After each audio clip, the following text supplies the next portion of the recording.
Imagine a sky where gods clash for dominion, where a father's wrath brews vengeance and a new king rises, only to be, well, consumed by his own pride. This isn't just a story, it's an echo, really, of ancient power struggles. Welcome, listeners of Veritas Antiqua. I'm your guide. Today we journey together into the depths of the rise and fall of the god KAL, a Hittite saga of power. We're aiming to uncover some secrets of this ancient myth. Our deep dive today plunges right into a really dramatic saga from Hittite mythology. It's a world just teeming with divine intrigue, shifting power. It's quite something. We'll be navigating what's called the Kumarbi Dungusu, or the Kumarbi cycle, basically a collection of myths, Hurrian originally, that the Hittites adopted. Right, they really took them to heart. These stories, they chronicle this tumultuous succession of divine rulers, always vying for that top spot, the celestial throne. Exactly, and our mission today is to piece together meticulously the fascinating but also tragically fragmented story of this god, KAL. Ah, yes, A figure who, just for a fleeting moment it seems, reached the absolute zenith of celestial power, only to face, well, an almost inevitable downfall. It's a classic pattern, isn't it? Yeah. Ambition, ancient grudges. And hubris, that timeless lesson. So to really get KAL's story, we first need to set the stage, the ancient divine stage. Definitely. Context is key here. In the earliest times, the heavens were, well, a battlefield. Gods fighting for supremacy. And the kingdom, the undisputed ruler for a time, was the mighty Tiep, the storm god. A very formidable figure. Power personified, really. Commanded respect, fear. But, and this is crucial, his reign began with an act that would just reverberate forever. Haunt him, actually. He seized the throne By overthrowing his own father, Kumarbi. Dramatically. It was basically a celestial coup, a huge shift in the divine hierarchy. Wow. Okay, so patricide right at the foundation. And what's really profound about that usurpation isn't just the change of leader. It lit this unending fire in Kumarbi. An unending rage, yeah. He became this eternal adversary. Exactly. It wasn't a one-off thing. It set the stage for this whole cycle of vengeance. Kumarbi was just relentless, always cooking up new schemes, elaborate plans to depose Tiep. Tried to reclaim what he thought was his. Right. It really makes you wonder, doesn't it? What does this constant struggle founded on overthrowing your own father tell us about how the Hittites saw power, divine succession? That's a great point. It suggests maybe even the highest authority is inherently unstable, always shattered by the past, by who might challenge you next. Always looking over your shoulder. And into this really volatile arena, a new player emerges. Part of Kumarbi's intricate game of vengeance. This is KAL. This is the powerful god, KAL. Yeah. The source it's introducing is quite striking, a bit mysterious even, often shown with these magnificent deer antlers, or seen as a protective spirit. Interesting imagery, the antlers. And what's really intriguing, the logogram for KAL in the text, it could also be read as Lamama, or Karunta, or Runda. Ah, that multi-reading. It's fascinating linguistically, theologically too. It's common in ancient scripts, you know? Right. It doesn't just mean one identity. It hints at layers of meaning. KAL is specific here, sure, but he also embodies these broader ideas, protection, guardianship, maybe even like the wildness of horned animals. It's a multifaceted figure. Which makes him an exceptionally potent tool for Kumarbi, doesn't it?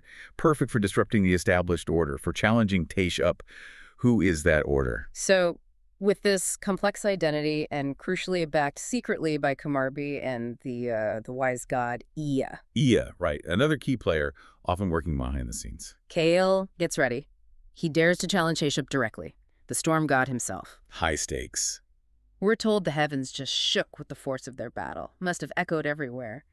And then, the completely unexpected happens. Don't tell me. KAL wins. A shocking, decisive victory. He defeats not only Taish the king, but also Taish's formidable sister, Shaushka. Shaushka too, the goddess of love and war. That's huge. It was an absolutely earth-shattering defeat for Taish. His kingdom, just like that, came to an abrupt, spectacular end. Wow.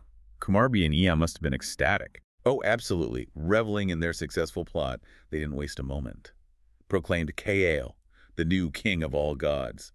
The celestial throne was his. The sky is now his, but there's always a but, isn't there? There really is. Yeah. You just sense it reading these myths. Thrones built on ambition, on others' downfall.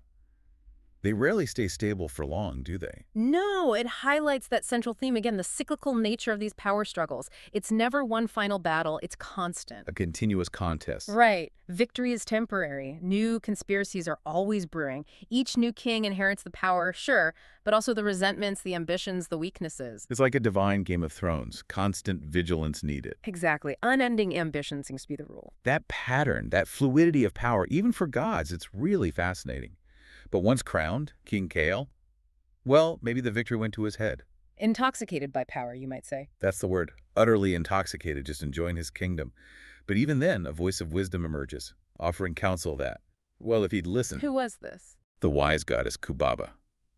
A significant deity, protector of cities, revered by the Hittites. Later seen as a kind of precursor to Cybele, the great mother goddess. Kubaba. Okay. What did she tell him? She approached KAL, very direct, astute counsel.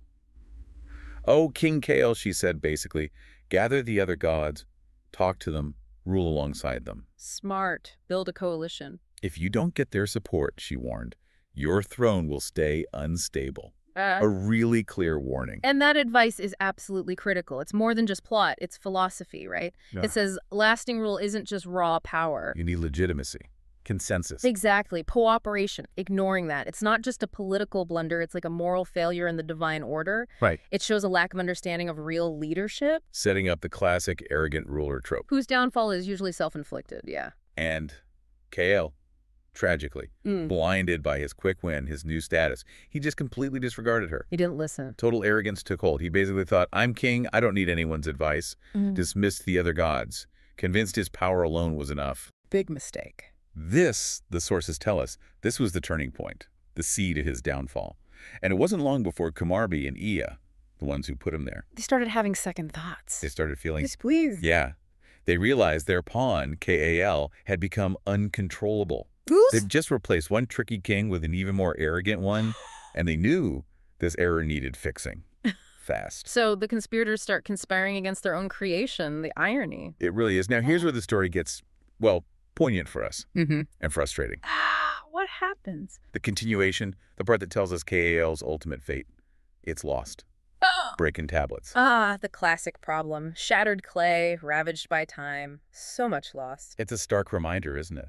How fragile history is. How hard it is to piece these ancient stories together. But these gaps, these frustrating fragments, they do hint at something new. Okay. A new, mysterious threat emerging from the chaos. A divine entity named Silver, or Ushun. Silver. Ushun. Okay, that's new. What do we know about this silver? Not much, frustratingly. But what we do know is potent. This entity, Silver, somehow temporarily removed the sun and the moon from the sky. Wait, removed the sun and moon? That's cosmic level disruption. Yeah. That escalates the chaos massively. Unprecedented levels, yeah. Yeah. Such things are rare, even in myths. It signals a profound threat to the whole universe's order. So the question becomes, what can we infer?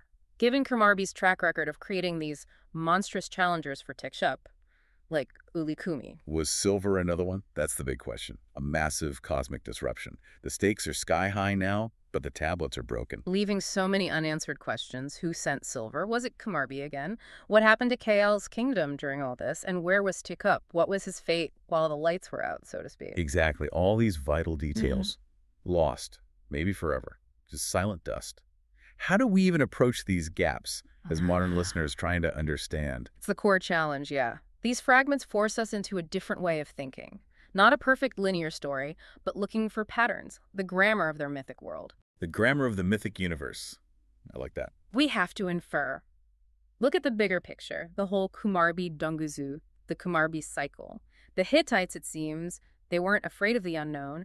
Maybe they even relished the drama, the uncertainty in these divine struggles. That's a fascinating way to look at it. It's a different kind of engagement, more inferential. Exactly. And when you examine the other myths in the cycle, like the Song of Lukumi or the Hidamo myth, You see a pattern. a remarkably consistent pattern emerges, yes, which lets us infer a highly probable conclusion for KAL's story. Okay, what's the pattern? All these tales, they describe these formidable threats to Teshub's kingdom, often monstrous challengers designed specifically to unseat him. Right, like Ulukumi, the stone giant. Precisely. Yet, in every single instance, Teshub, the storm god, he ultimately overcomes his enemies. He reclaims his throne. no matter how hard the fight, how mighty the fur. His resilience is key. His ability to endure and win against the odds. That defines these stories. It really does. This strong thematic consistency, it suggests Teshub is the central enduring figure, maybe the ultimate guarantor of cosmic order, even if that order keeps getting challenged. Okay, so applying that pattern. Given the weight of those parallels, it's highly likely, almost certain, that KAL's reign. Despite the dramatic start, the shock victories, it was short-lived. His hubris, disregarding Kubaba, alienating Kumarbi and Ea. It almost certainly paved the way for his demise. So after the Chaos Silver Cause, the shifting alliances, Teshub, the Fertina Tenerisi, he would have stepped back in, reestablished order, regained his rightful kingship. It just seems inevitable based on the other stories. This consistent pattern implies something deeper, I think, that certain divine roles are just foundational, maybe even fated. So KAL's story, it just joins this long list. Those who defied Teshub rose up, but ultimately failed. It underscores Teshub's central, hard-won place in the pantheon, a king who, yeah, had his own rough path to power, but consistently proved he could defend it, maintain his rule against anyone. This constant cycle of challenge and Teshub reestablishing control. It feels like a foundational statement. Does it suggest stability, even hard-won stability, was like a paramount value for the Hittites? Or is it more theological, about Teshub's ultimate, unshakable authority? I suspect it's probably a bit of both. The myths certainly reflect a world where chaos is always lurking, right? And reestablishing order, often through divine combat, is this perpetual need. Teshub's consistent victory offers a kind of cosmic reassurance, a divine resilience that maybe mirrored the Hittites' own hopes for stability in their world, their kingdoms. Powerful narrative. Order triumphing over disruption. Again and again. Thus concludes the dramatic chapter of the god KAL, a tale just woven with ambition, betrayal, pride, and that relentless struggle for divine power. It reminds us, doesn't it? Even among gods, power can be a fleeting gift. And hubris, well, it often comes before a fall. What does this ancient saga tell you about power, leadership, and how these struggles echo even today in our human affairs? I hope you've enjoyed our journey into this mysterious world. If you like this deep dive, please consider sharing it with a friend. Until we meet again next week to follow the trail of another ancient legend, take care.